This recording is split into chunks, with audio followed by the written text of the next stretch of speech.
വന്ദേമാതരത്തിലെ വിവാദ ഭാഗങ്ങൾ നിർബന്ധമാക്കിയതിനെതിരെ മുസ്ലിം സംഘടനകൾ മതസ്വാതന്ത്ര്യത്തിന് മേലുള്ള കടന്നുകയറ്റമെന്ന വിമർശനം. ബംഗാൾ തെരഞ്ഞെടുപ്പ് ലക്ഷ്യമിട്ടുള്ള രാഷ്ട്രീയ നീക്കമെന്ന് സമസ്ത മുഖപത്രം. വർഗീയ ചേരിതിരിവിന് നീക്കമെന്ന് എം വി ഗോവിന്ദൻ.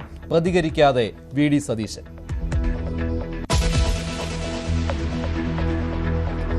ശബരിമല സ്വർണ്ണക്കൊള്ളക്കേസിൽ പങ്കജ് ഭണ്ഡാരിക്ക് തിരിച്ചടി. അറസ്റ്റ് നിയമവിരുദ്ധമായി പ്രഖ്യാപിക്കണമെന്ന ഹർജി തള്ളി ഹൈക്കോടതി.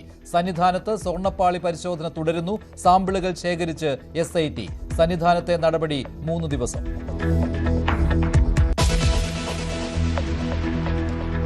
ആഗോള അയ്യപ്പ സംഗമത്തിലെ ചെലവ് കണക്ക് തള്ളി മുൻ Devaswom board president PS Prasanth. Devaswom commissioner സമർപ്പിച്ച കണക്ക് തെറ്റ്. സ്പോൺസർഷിപ്പ് തുക 4 കോടി, ചെലവ് 3 കോടി മാത്രം. ക്രമക്കേടിൽ ഹൈക്കോടതി ഇടപെടണമെന്ന് പ്രതിപക്ഷ നേതാവ്. കണക്കുകൾ ശരിയാവാത്തതിന് പാർട്ടിക്ക് ഉത്തരവാദിത്തമില്ലെന്ന് CPM സംസ്ഥാന സെക്രട്ടറി.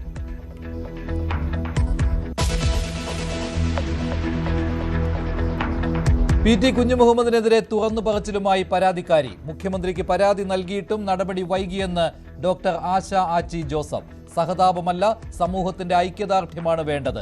കേരളത്തിലാണ് ജീവിക്കുന്നതെന്നോർത്ത് അപമാനമെന്ന് പ്രതിപക്ഷ നേതാവ്.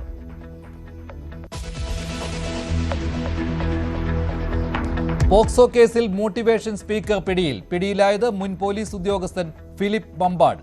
അറസ്റ്റ് 16-കാരിയെ പീഡിപ്പിച്ച കേസിൽ.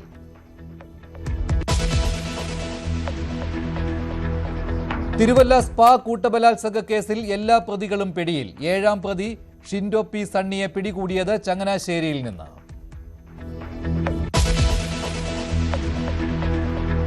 നിയമസഭാ തെരഞ്ഞെടുപ്പ് പ്രഖ്യാപനം ഉടനുണ്ടാകും. ഒരുക്കങ്ങൾ അവസാന ഘട്ടത്തിലെന്ന് തെരഞ്ഞെടുപ്പ് കമ്മീഷൻ. 21-ന് അന്തിമ വോട്ടർ പട്ടിക പ്രസിദ്ധീകരിക്കും. മുഖ്യ തെരഞ്ഞെടുപ്പ് കമ്മീഷണർ ഉടൻ കേരളത്തിലെത്തും. വോട്ടർ പട്ടികയിൽ ഇനിയും പേര് ചേർക്കാൻ അവസരം.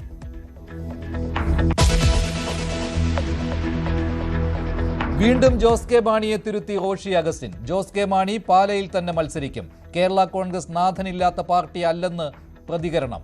സിറ്റിംഗ് MLA മാർ പോലും മത്സരിക്കുന്നതിന് തീരുമാനമായിട്ടില്ലെന്ന് ജോസ് കെ മാണിയുടെ തിരുത്ത്.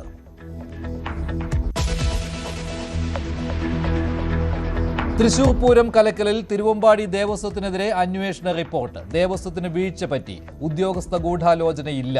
ADGP അജിത് കുമാറിനെതിരെ പരാമർശമില്ലെന്ന് സൂചന. ക്രൈംബ്രാഞ്ച് റിപ്പോർട്ട് ADGPക്ക് നൽകി.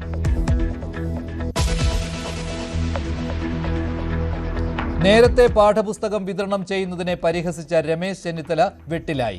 റിസൾട്ട് വരുന്നതിന് മുൻപോ പുസ്തകം വിതരണമെന്ന് ചെന്നിത്തലയുടെ പരിഹാസം. നേരത്തെ പാഠപുസ്തകം നൽകുന്നത് കുറ്റമാണോ എന്ന് വിദ്യാഭ്യാസ മന്ത്രി. പാഠപുസ്തകം കിട്ടാത്ത കാലമുണ്ടായിരുന്നുവെന്ന് മുഖ്യമന്ത്രി. തിരുവനന്തപുരം പാങ്ങോട് മിലിറ്ററി ക്യാമ്പിൽ മോഷണം. 2 കോടി വിലമതിക്കുന്ന ആനക്കൊമ്പുകൾ മോഷണം പോയി. നടന്നത് ഗുരുതരമായ സുരക്ഷാ വീഴ്ച. DJ പാർട്ടിക്ക് വന്നവർ മോഷണം നടത്തിയെന്ന് FIR.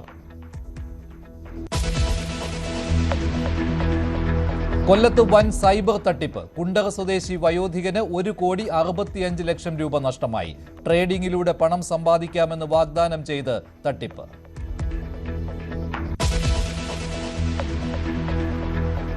കർണാടകത്തിലെ ഹോസ്കോട്ടിൽ വാഹനാപകടത്തിൽ 6 മലയാളികൾ ഉൾപ്പെടെ 7 പേർക്ക് ദാരുണാന്ത്യം. ലോറിയും കാറും ബൈക്കും കൂട്ടിയിടിച്ച് അപകടം.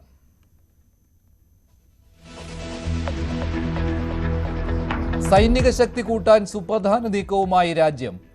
114 റഫാൽ യുദ്ധവിമാനങ്ങൾ കൂടി വാങ്ങുന്നു. ഫ്രാൻസുമായി ഉടൻ കരാർ ഒപ്പിടും. ഫ്രഞ്ച് പ്രസിഡന്റ് ഇമ്മാനുവൽ മാക്രോൺ ഇന്ത്യയിലെത്തും. ബംഗ്ലാദേശിനെ ഇനി താരിഖ് റഹ്മാൻ നയിക്കും. BNP പാർട്ടിക്ക് ഉജ്ജ്വല വിജയം. അധികാരത്തിൽ തിരിച്ചെത്തുന്നത് അഴിമതി കേസിൽ ശിക്ഷിക്കപ്പെട്ട് നാടുവിട്ട നേതാവ്.